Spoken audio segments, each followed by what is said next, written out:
I had a friend of a friend call me a couple weeks ago. At first I couldn't really remember who the guy was until he mentioned our mutual contact. Turned out he was looking for people to help him move. And before I could come back with yeah, I'm busy that day response, he promised the payoff would be fantastic. If you help me, there'll be a huge after party. Lots of girls, plenty of food, plenty of booze, eat and drink whatever you want. There'll be plenty of places to crash. Since he'd put in such an effort to make it worth my while, I'd said I'd help. The way he set it up was kind of weird. There was a whole bunch of us and he already had everything in boxes. We just made however many trips we could and put boxes in our cars. There was a lot of us and each one of us only needed a few trips by putting boxes in trunks and back seats. But when we were done, he needed 8 of us for a special mission. Turns out he had a pool table and storage halfway across town. I didn't know the details, but the truck he got was a regular U-Haul truck. There were 8 of us in the back holding it up, and he drove really slowly. I suppose what we were doing was illegal, but we were all looking forward to shooting pool and getting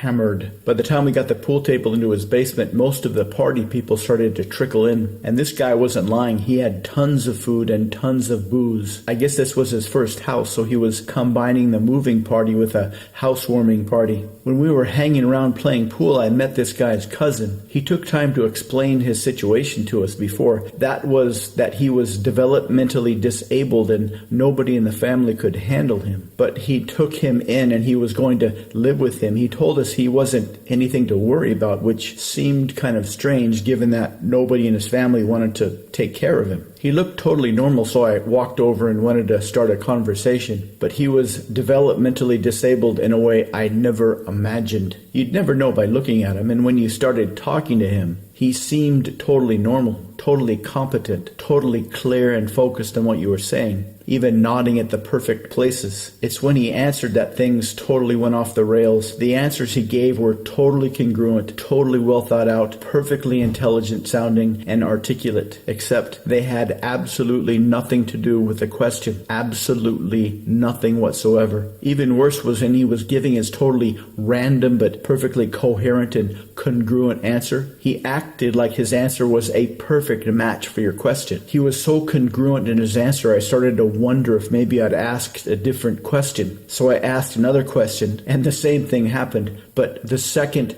answer to my second question not only had nothing to do with my second question, but it had nothing to do with his first answer. The more I talked to him, the more absolutely confused I started to get. I started to wonder if I was actually hallucinating this, that maybe everything that came before this was pure imagination. I kept it up as long as I could until I started asking him if he knew what he was doing. Then I started to play his game. I acted like he was answering my questions, and I kept asking follow-up questions. I was hallucinating his answers just as much as he was hallucinating my questions. Then he smirked at me. The dude was doing this all on purpose. I leaned in and I whispered, "Dude, why are you doing this? I mean, this is impressive, but you've driven all your family members insane." He nodded and looked around and decided to tell me. When I was young, I was normal. Then I started to have these weird dreams. I thought they were just random, but pretty soon I realized they were all the same. Then one day everything clicked. I was remembering my past life, and when it clicked, I remembered everything completely. I was a prince, but I had an older brother that was going to become king, which was fine, since I was kind of a goof and I didn't want any responsibility. This advisor to my father started to teach me some tricks. At first I thought it was just goofing around, but he was starting to teach me real magic. Later, I started to practice on my own. I became so powerful that I could control other people's behavior. I mean, I would just have a thought, a vague idea, and they'd do exactly what I wanted. Not like they were being controlled, like it was their idea, and they were eager to do it. Pretty soon, I was having sex with all the cute girls. I never had to pay for anything. People started to treat me like a hero. Even my older brother and my father treated me like some super smart advisor, since everybody was doing things to help me. At first, it was awesome, but then it sucked. People stopped seeming like people since they did whatever I wanted without resistance. It was like living in cartoon land where everybody was just a figment of my imagination. The rest of my life was incredibly boring and incredibly lonely.